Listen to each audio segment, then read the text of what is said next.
विद्युतीय परिपथ और एक होता है भाई मेरे चुंबकीय परिपथ। एक विद्युतीय परिपथ और एक होता है चुंबकीय परिपथ।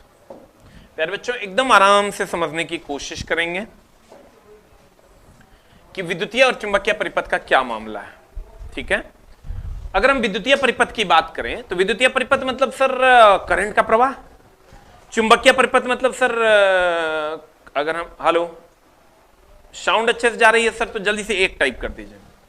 If sound is good then type 1, if sound is not good type 2। देख लीजिए साउंड का क्या problem. No sound sir, sound sound sound hello.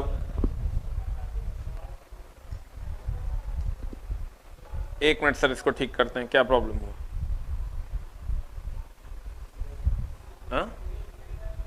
Hello, अभी देखिए सर साउंड जा रही है सर। अगर साउंड ठीक है तो एक टाइप कर दीजिए और अगर नहीं ठीक है तो दो टाइप कर दीजिए। वेरी गुड, सबकी साउंड जा रही है। विद्युतीय परिपथ में जो काम यहां धारा का है, चुंबकीय परिपथ में वो काम फ्लक्स का है। विद्युतीय परिपथ में जो काम यहां धारा का है, चुंबकीय परिपथ में वो काम फ्लक्स का है। यहां धारा का प्रवाह होता है, यहां सर फ्लक्स का प्रवाह होता है। अब ध्यान दीजिएगा,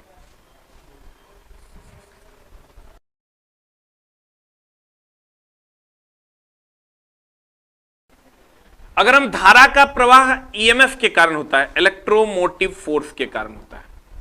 अगर हम धारा के प्रवाह की बात करें तो ये ईएमएफ के कारण होता है, इलेक्ट्रोमोटिव फोर्स के कारण होता है। और अगर हम चुंबकीय फ्लक्स के प्रवाह की बात करें तो ये मैग्नेटोमोटिव फोर्स के कारण होता है। ठीक है सर। अब यहां हम कहते हैं यहां ये रेजिस्टेंस होता है। सर जानते हैं हम अपने जीवन में एक चीज सीखे हैं भाई लोग कि चीजें टफ नहीं होती, चीजों को बार बार पढ़ने से वो आसान बन जाता है। आप किसी चीज को पढ़िए जो एकदम नीलबटा सन्नाटा आपको समझ में नहीं आता है, लेकिन आप कुछ दिन रुकिए, चीजों को फिर से दोबारा पढ़िए, आपको लगेगा कि वो चीजें मेरे अंदर समाहित हो रही है। इसलिए प्यारे बच्चों आपको हर हाल में उन चीजों पे ध्यान देना होगा। कोई चीज टफ है, कोई बात नहीं, टफ होता ही है, पढ़ाई टफ है। इसीलिए लोग देखो पहले के जमाने में लोग जंगल चले जाते थे पढ़ने के लिए, एकांत में। पहले के जमाने में लोग खूब मेहनत किया करते थे। अभी भी मेहनत करने की आवश्यकता है प्यारे बच्चों। मैं अपना एक्सपीरियंस तुम्हारे साथ शेयर कर रहा हूं कि हमको याद है जब थर्मोडायनेमिक्स एक पेपर हुआ करता था हम लोगों का, जब पहली बार पढ़े ना लगा यार ये किताब, जब पहली बार लिए लाइब्रेरी से और उसको पलटे, हमको लगा ये हमको पूरे जीवन भर पढ़ेंगे, हमको नहीं आ सकता है। और जब पढ़ना शुरू किए, पहले महीने में सच में कुछ नहीं आया, दूसरे महीने में भी कुछ नहीं आया, तीसरे महीने में भी कुछ नहीं आया, लेकिन जब सेमेस्टर के दिन जिस दिन एग्जाम देने जा रहे थे पूरी किताब मेरी थी, पूरा किताब मैंने आत्मसात कर लिया था। तो उसके लिए सर पेशेंस चाहिए होता है मेरे दोस्त, डेडिकेशन चाहिए होता है।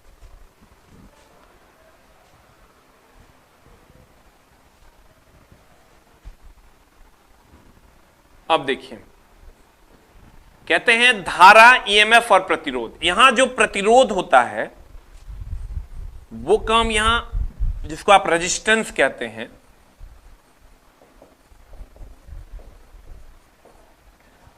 वो काम यहां रिलक्टेंस का होता है। वो काम यहां किसका होता है सर? रिलक्टेंस का होता है। वो काम यहां किसका होता है सर? रिलक्टेंस का होता है। रिलक्टेंस का होता है। वो काम यहां किसका होता है? रिलक्टेंस का होता है।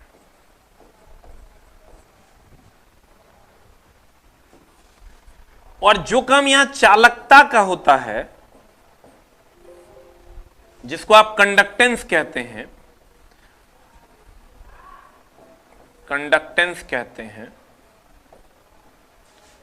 वो काम यहां परमियंस का होता है।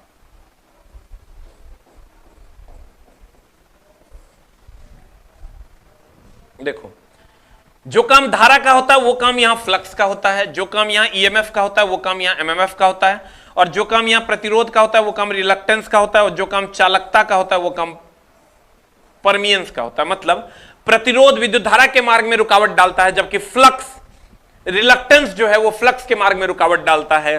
चालकता प्रतिरोध के मार्ग में सुगमता प्रदान कर, विद्युत धारा के मार्ग में सुगमता प्रदान करता है, जबकि परमियंस जो है वो फ्लक्स के मार्ग में सुगमता प्रदान करता है। अब ध्यान दीजिएगा, तेरे चेहरे से नजर नहीं हटती। एगो देखो, एक होता है स्पेसिफिक रेजिस्टेंस, विशिष्ट प्रतिरोध, विशिष्ट प्रतिरोध, इसको हम लोग कहते हैं सर स्पेसिफिक रेजिस्टेंस। विशिष्ट प्रतिरोध, स्पेसिफिक रेजिस्टेंस।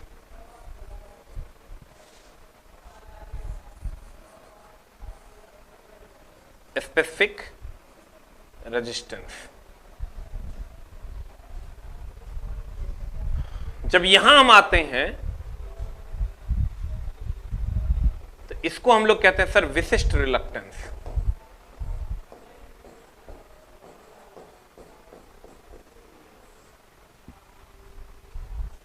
या इसी को, जैसे इसको हम रजिस्टिविटी भी कहते हैं, इसको हम रजिस्टिविटी भी कहते हैं, और इसको हम रिलक्टिविटी भी कहते हैं।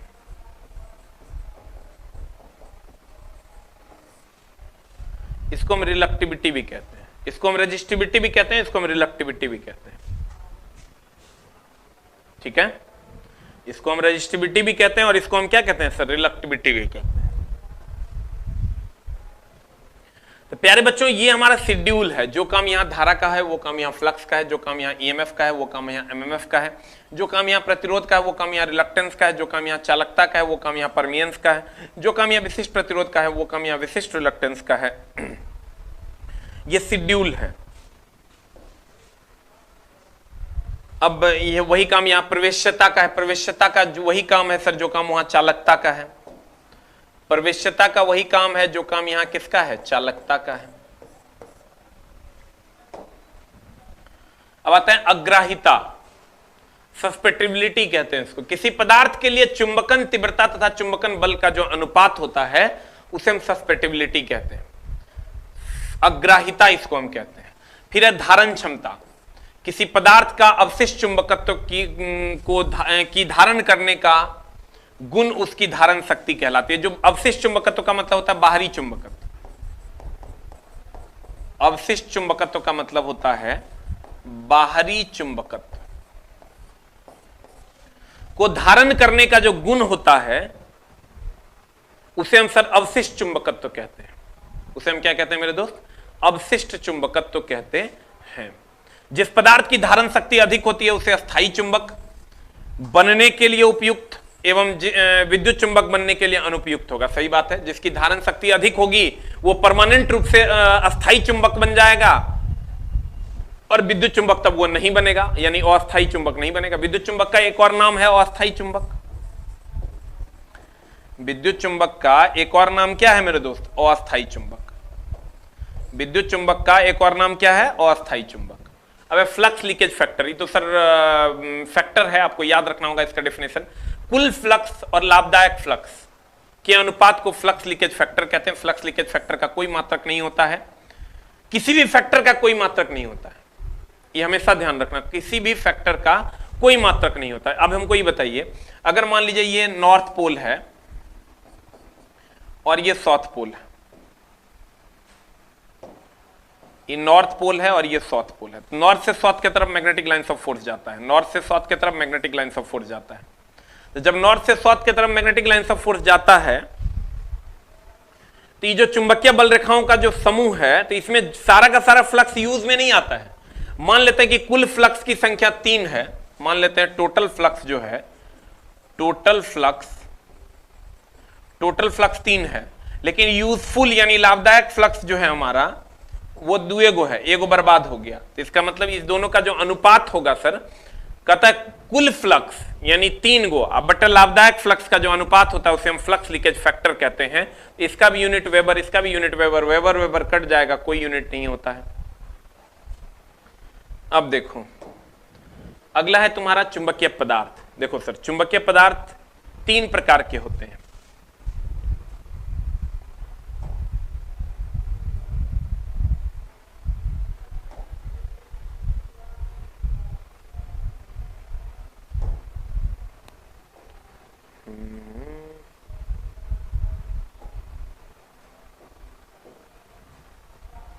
देखिए सर, 3 प्रकार का होता है।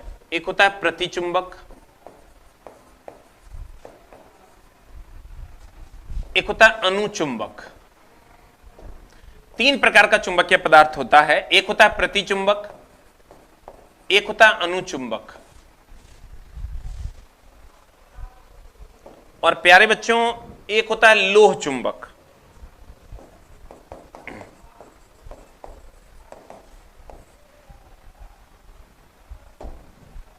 एक होता है प्रतिचुंबक, एक होता है अनुचुंबक, एक होता है लोह चुंबक। अब ध्यान देना, अगर हम प्रतिचुंबक की बात करें तो प्रतिचुंबक क्या है सर? प्रतिचुंबक की अगर हम बात करें, यह चुंबक के प्रति ऋणात्मक गुण दर्शाता है। चुंबक के प्रति यह ऋणात्मक गुण दर्शाता है। अगर हम अनुचुंबक की बात करें तो यह अल्प धनात्मक गुण दर्शाता है, अल्प धनात्मक गुण दर्शाता है। और लोह चुंबक की अगर हम बात करें तो यह प्रबल धनात्मक गुण दर्शाता है। प्रतिचुंबक ऋणात्मक गुण दर्शाता है, अनुचुंबक अल्प धनात्मक गुण दर्शाता है, और लोह चुंबक प्रबल धनात्मक गुण दर्शाता है। ध्यान दीजिएगा सर, प्रतिचुंबक, अनुचुंबक और लोह चुंबक। प्रतिचुंबक ऋणात्मक गुण दर्शाता है, अनुचुंबक अल्प धनात्मक, लोह चुंबक प्रबल धनात्मक गुण दर्शाता है। ये अल्प धनात्मक गुण दर्शाता है। इसका एक होता है परमिएबिलिटी। परमिएबिलिटी हम बोले थे इसको म्यू नॉट से डिनोट करते थे, याद कीजिए। म्यू नॉट एक कांस्टेंट था जिसको हम निर्वात की परम चुंबकशीलता परमिएबिलिटी कहते थे। इसका मान जो होता है 1 से कम होगा। इसका मान, परमिएबिलिटी का मान इसमें 1 से अधिक होगा, और इसमें जब आप जाओगे तो इसमें परमिएबिलिटी का मान 1000 से अधिक होगा, 1000 से अधिक होगा। प्रतिचुंबक में 1 से कम होगा, इसमें 1 से अधिक होगा, इसमें 1000 से अधिक होगा। लोह चुंबक में चुंबकीय गुण बहुत ज्यादा होता है। तो प्यारे बच्चों, अगर हम बात करें, यह चुंबकीय क्षेत्र में विकर्षित होती है, यह चुंबकीय क्षेत्र में अल्प आकर्षित होती है, यह प्रबल आकर्षित होती है। अब अगर हम प्रतिचुंबकीय पदार्थ की बात करें सर, तो प्रतिचुंबकीय पदार्थ का उदाहरण क्या क्या है? प्रतिचुंबकीय पदार्थ का उदाहरण है ऑक्सीजन, जिसमें चुंबक के प्रति ऋणात्मक गुण हो, जिसमें चुंबक, ऑक्सीजन नहीं सॉरी, प्रतिचुंबकीय पदार्थ का जो एग्जाम्पल है वो है पेपर ले लो, लकड़ी ले लो, जिसमें सर चुंबक एकदम नहीं सटेगा।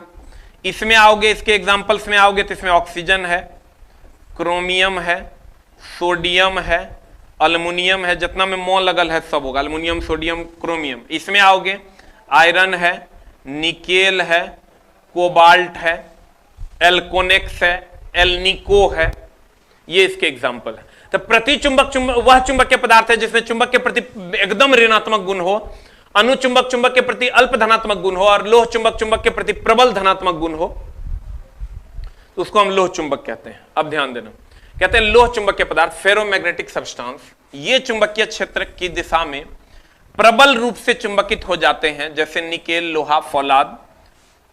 ये तो हम बात कर रहे थे सर प्रतिचुंबक की। चुंबकीय पदार्थ में पहला है प्रतिचुंबक। प्रतिचुंबक मतलब सर चुंबक के प्रति ऋणात्मक गुण। ये चुंबकीय क्षेत्र में रखे जाने पर क्षेत्र के विपरीत दिशा में यानी ऋणात्मक चुंबकित हो जाते हैं, जैसे जस्ता, बिस्मत, नमक, जल, तांबा इत्यादि। इनकी परमिएबिलिटी फ्री स्पेस की परमिएबिलिटी से कम होती है, जिसे रिलेटिव परमिएबिलिटी कहते हैं। इसकी परमिएबिलिटी का मान कितना होता है? कम होता है। कितना? इकाई से कुछ कम होता है। फिर आओगे अनुचुंबक में, कहते हैं ये चुंबकीय क्षेत्र की दिशा में मामूली सा चुंबकित होते हैं, अल्प आकर्षित होते हैं, जैसे platinum, chromium, sodium, manganese, aluminium, oxygen इत्यादि। इनकी परमिएबिलिटी का मान इकाई से कुछ अधिक होता है, जबकि लोह चुंबक का 1000 से अधिक होता है। कहता लोह चुंबक ये चुंबकीय क्षेत्र की दिशा में प्रबल रूप से चुंबकित हो जाते हैं, जैसे निकेल, लोहा, फौलाद, कोबाल्ट, इस्पात इत्यादि। इसकी परमिएबिलिटी का मान इकाई से काफी अधिक होता है, और इकाई से काफी अधिक मतलब इकाई से काफी अधिक 1000 तक होता है। अब आप कहिएगा हम नहीं समझे, एक बार हम फिर से समझाने की कोशिश करते हैं।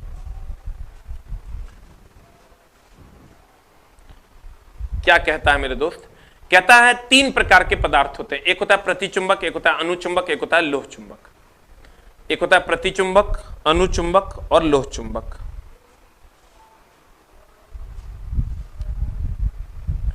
प्रतिचुंबक में चुंबक के प्रति ऋणात्मक गुण होता है, अनुचुंबक में अल्प धनात्मक होता है, लोह चुंबक में प्रबल धनात्मक होता है। यह चुंबक के प्रति विकर्षित होता है, यह चुंबक के प्रति अल्प आकर्षित होता है, यह चुंबक के प्रति प्रबल आकर्षित होता है। इसमें इसकी चुंबकशीलता का मान 1 से कम होता है, इसकी चुंबकशीलता का मान 1 से अधिक होता है, इसकी चुंबकशीलता का मान 1000 से अधिक होता है या 1000 के पास होता है। पेपर, लकड़ी इसके एग्जाम्पल है, ऑक्सीजन, क्रोमियम, सोडियम इसके एग्जाम्पल है, आयरन, निकेल, कोबाल्ट इसके एग्जाम्पल है। तो ये मामला है। अब सर ध्यान दीजिएगा, आपको एक नोट देखिए, आप अपने बुक में लिखिए, एक नोट है सर, ध्यान दीजिएगा। वो नोट क्या है? कैसे पहचानिएगा आप कौन प्रतिचुंबक, कौन अनुचुंबक, कौन लोह चुंबक? तो आपको ध्यान में क्या रखना है कि ऑक्सीजन तथा जिसमें मोल लगा हो, ऑक्सीजन तथा जिसमें मोल लगा हो वो अनुचुंबक। आयरन, निकेल, कोबाल्ट, लोह चुंबक।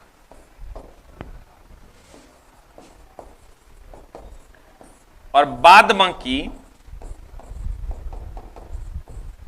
बाकी प्रतिचुंबक। ये आपको याद रखना है,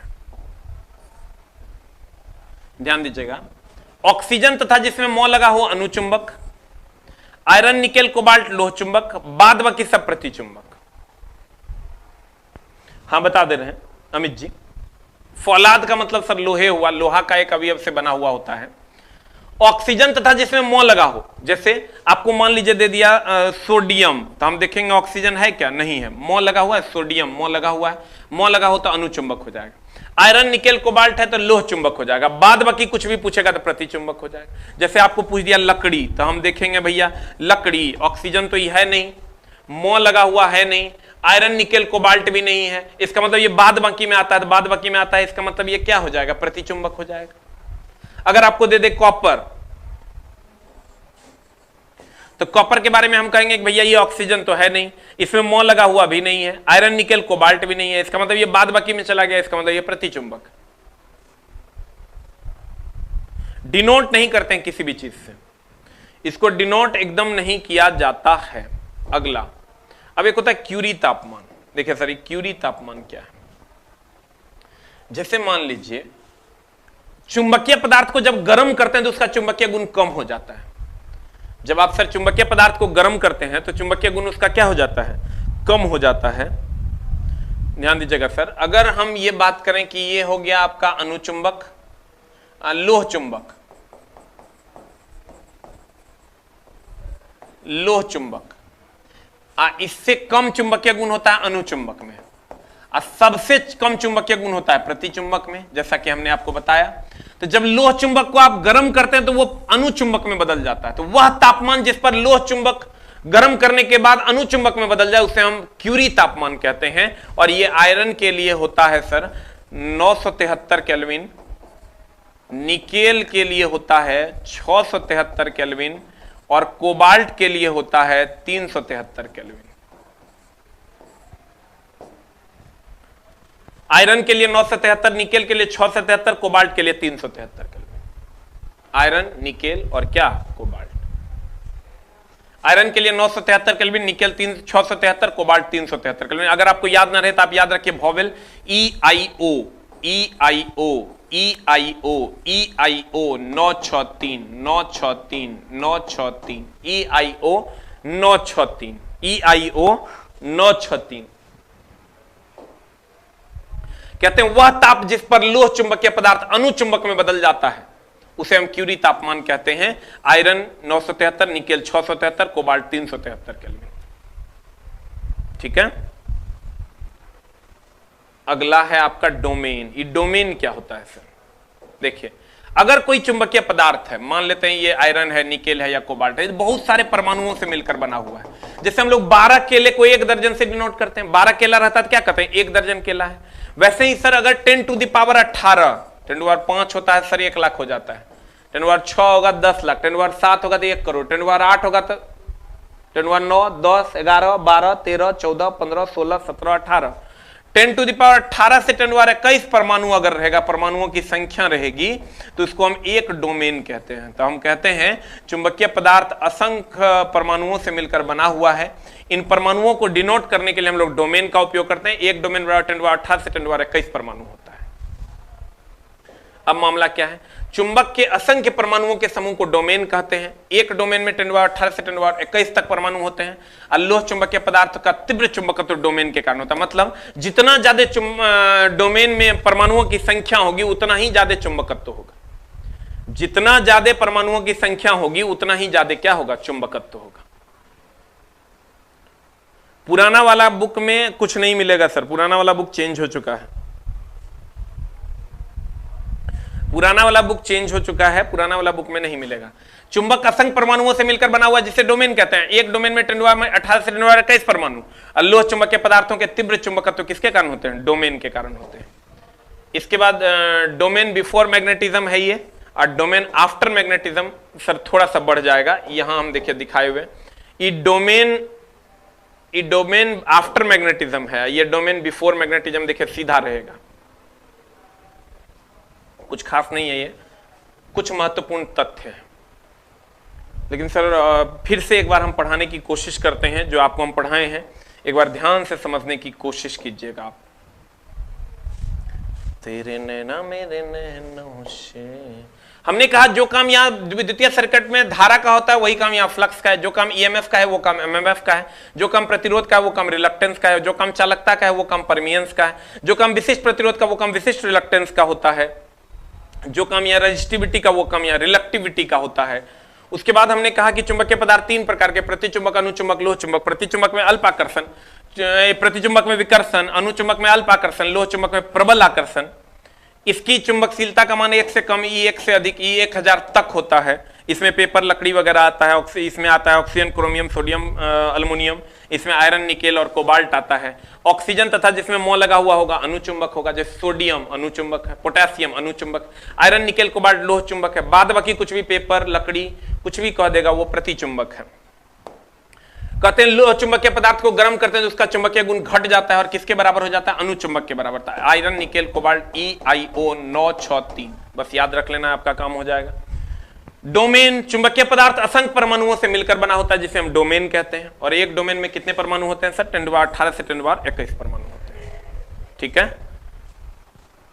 तो बुक आ चुका है सर, आप मार्केट में अवेलेबल है, मिल जाएगा अभी आपको। आज की कार्रवाई को हम लोग सर यहीं तक रखेंगे।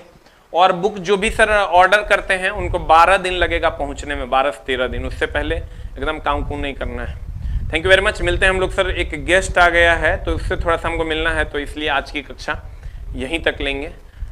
आगे हम लोग कुछ महत्वपूर्ण तथ्य के साथ अगली कक्षा में कंटिन्यू करेंगे, एक बार फिर से रिवीजन करते हुए। Thank you very much, love you all.